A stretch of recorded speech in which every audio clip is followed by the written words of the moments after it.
สบายดีมื้อนี้พวกเราจะเข้าไปท่องเที่ยวอยู่ในอุทยานแห่งชาติ Yosemite National Park ซึ่งตั้งอยู่รัฐแคลิฟอร์เนียประเทศสหรัฐอเมริกา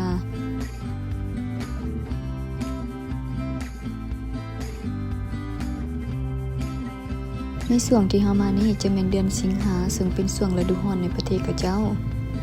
ซึ่งหญ้าที่อยู่สองข้างทางและอยู่เทิงภูเขาก็จะแห้งและเป็นสีเหลือง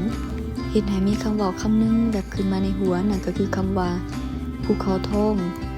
ค่อยว่าเหมาะสมแล้วที่รัฐนี้ได้ขึ้นชื่อว่า Golden State การเข้ามาท่องเที่ยวอยู่ในอุทยานแห่งนี้เฮาก็จะได้เห็นทิวทัศน์ต่างๆเป็นต้นแม่นทิวทัศน์ของเทือกเขาที่สวยงามตระการตาทิวทัศน์ของน้ำตกและภูผาที่สูงชันพร้อมทั้งได้เห็นสัตว์ป่าต่างๆที่อาศัยอยู่ในอุทยานแห่งนี้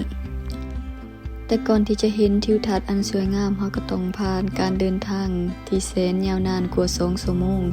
จึงจะได้พบกับจุดชมวิวจุดที่1และในแต่ละปีก็จะมีนักท่องเที่ยวจำนวนหลวงหลายจากทั่วทุกมุมโลกที่เข้ามาท่องเที่ยวอยู่ในอุทยานแห่งนี้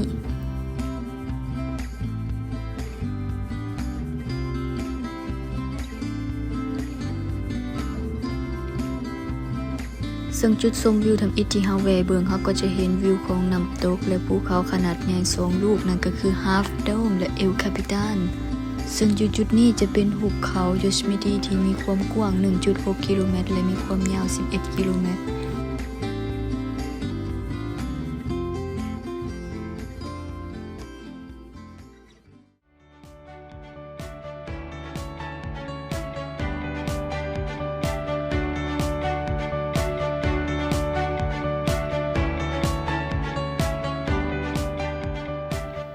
หลังจากที่เฮาชมวิวจากจุดนั้นเป็นที่เรียบร้อยแล้วเฮาก็สืบต่อเดินทางขึ้นไปด้านเทิงของภูเขา